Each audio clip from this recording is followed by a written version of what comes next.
Chris again here, nice garage. I'm working on a little something that it's an experiment. I'm not necessarily going to leave it in this vehicle, so I pulled my radio back apart.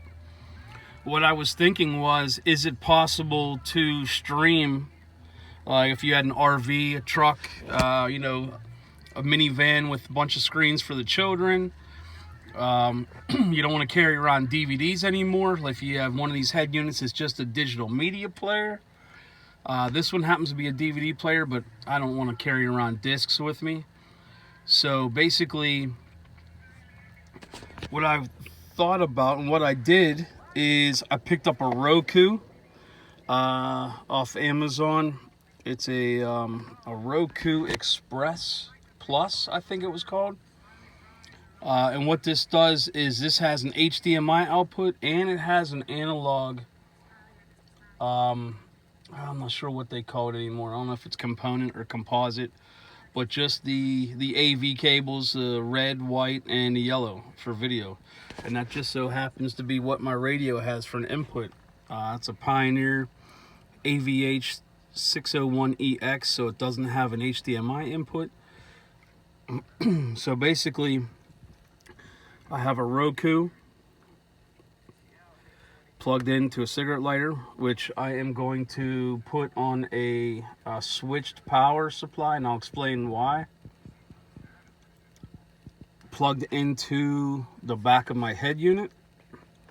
Here's the Roku. This would probably work with an Amazon Fire Stick too, but I think they're all HDMI. I haven't seen one that was not HDMI. So there's the main screen of the Roku. I was just happened to be watching something on Amazon Video. Now you ask, how am I streaming this? If anybody's asking, you could turn on the hotspot on your phone. I don't recommend that. Also, just an FYI, I don't recommend putting this in on a screen where you can drive. I'm just going to put that out there. People are going to do whatever they want. They shouldn't drive and watch movies. But I'm going to set this up for an RV. So anyway, I'm streaming through a Verizon hotspot. The reason why I had an iPhone and I turned the hotspot on my iPhone, and after about 15-20 minutes of streaming YouTube videos for music, the phone was getting warm. So I was a little bit curious why the phone would get warm, and it turns out from talking to a couple people that the iPhone incoming antenna is larger than the outgoing antenna. So people, trying to move that kind of data on the or outgoing or external antenna, whatever you want to call it, of the phone, was making it heat up and causing people to melt the internals of their phone and ruin their phone. So I already have unlimited data on my plan. Just put a hotspot on there for $10 a month, and the battery life on this hotspot is it's impressive. You can put up to 15 devices on it. Lets me know what is connected to it. I can leave that anywhere in the car. In fact, they also have an external window antenna you can put on there, which I may do that too. But pretty neat. The resolution isn't the best because it's not HDMI, but the resolution on the TV really isn't the best, or the car stereo isn't really the best anyway, so I'm not really concerned about that. It's still nice having all of your apps, all your accounts at your fingertips, and being able to stream. I haven't really set this up yet. These are a lot of the things on here by default. My Voodoo account, I got a bunch of movies in there. I offer free movies. So this is pretty cool. I was just curious if it would work. One thing I want to note is You want to have, to avoid having to go into your settings every time you start the Roku up, you want to have your hotspot turned on prior to starting the car. This Honda actually happens to have cigarette lighter adapters that are only powered when the ignition is on, not powered 24/7. So the Roku's only turned on and powered up when the car's running. And if I move it to a different vehicle, I'm probably going to do the same thing, just put on a switch. It doesn't necessarily need to run the whole time or kill the battery. I don't know if that's what the draw would be on it.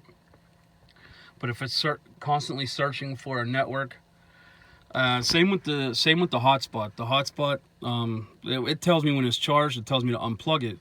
But I would imagine that the Roku was powered all the time. I don't really want to get into shutting it down. So every time I shut the key off, in fact, I'll demonstrate that.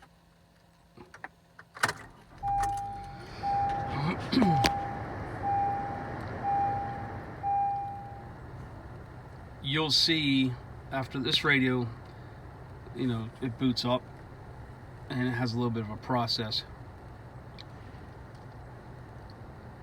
I was trying to connect to my phone. Also, with this Pioneer, I'm not the happiest with it, because it seems to when the Bluetooth's connected to it and you're listening to one thing, as soon as you get an email notification or a text or something like that, it automatically goes to the Bluetooth setting. And if you're in the middle of listening to something, it's kind of annoying. I have a couple other Pioneer head units that they don't do that, so I don't know if it's something new or if it's something because I haven't connected something up still. But you'll notice up here in the upper right hand corner, it shows me connected to the hotspot. So the hotspot was on, the Roku immediately connects to it. If by chance you didn't have your hotspot up, it'll say not connected there, and it'll take a couple minutes, but it'll eventually find it. Or you have to go through all the device settings and find your network and do it that way. So if anybody has any questions or comments, please ask. Again, I don't recommend driving and watching video. I don't want to be that guy.